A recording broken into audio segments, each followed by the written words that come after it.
How many have you for tomorrow, the caretaker said. 2, Corny Kelleher said. 10:30 and 11. The caretaker put the papers in his pocket. The barrow had ceased to trundle. The mourners split and moved to each side of the hole, stepping with care round the graves. The grave diggers bore the coffin and set its nose on the brink, looping the bands around it. Burying him, we come to bury Caesar. His Ides of March or June, he doesn't know who is here or nor care. Now who's that lanky-looking galoot over there in the Macintosh? Now who is he, I'd like to know. Now I'd give a trifle to know who he is.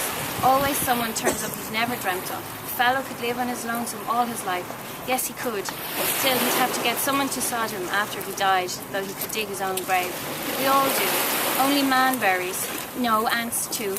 First thing strikes anybody, bury the dead. Say Robinson Crusoe was true to life. Well then Friday buried him. Every Friday buries a Thursday if you come to look at it. Oh, poor Robinson Crusoe, how could you possibly do so? Poor Dignam, his last lie on earth in his box. When you think of them all, it does seem a waste of wood, all gnawed through. They could invent a handsome bier with some kind of panel siding, let it down that way. Aye, but they might object to be buried out of another fellow's. They're so particular. Lay me in my native earth, bit of clay from Holy Land. Only a mother and a dead-born child ever buried in one coffin.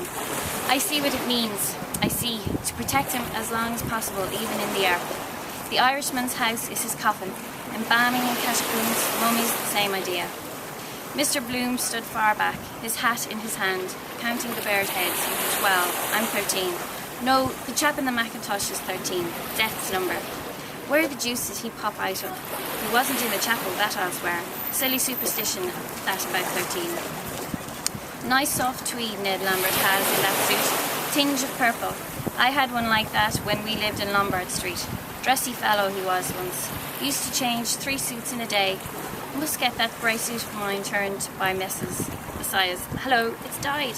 His wife, I forgot he's not married, or his landlady, ought to have picked out those threads for him. The coffin dived out of sight, eased down by the men straddled on the grave trestles. They struggled up and out, and all uncovered. 20.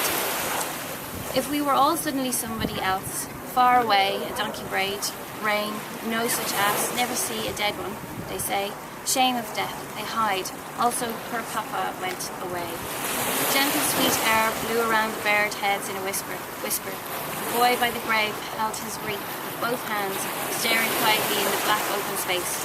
Mr. Bloom moved behind the 40-kind caretaker, well-cooked frock coat, weighing them up, perhaps to see which will go next.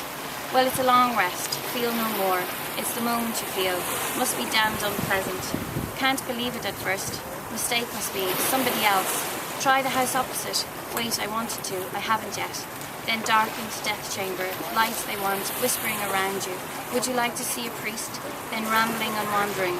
Delirium, all you hid all your life. The death struggle. His sleep is not natural. Press his lower eyelid. Watching. Is his nose pointed? Is his jaw sinking? Are the soles of his feet yellow? Pull the pillow away and finish it off on the floor, since he's doomed. Devil in the picture of sinner's death, showing him a woman, dying to embrace her in his shirt. Last act of Lucia. Shall I never more behold thee? Bam, he expires, gone at last. People talk about you a bit, forget you. Don't forget to pray for him. Remember him in your prayers, even Purnell. Ivy Day dying out. Then they follow, dropping into a hole, one after the other.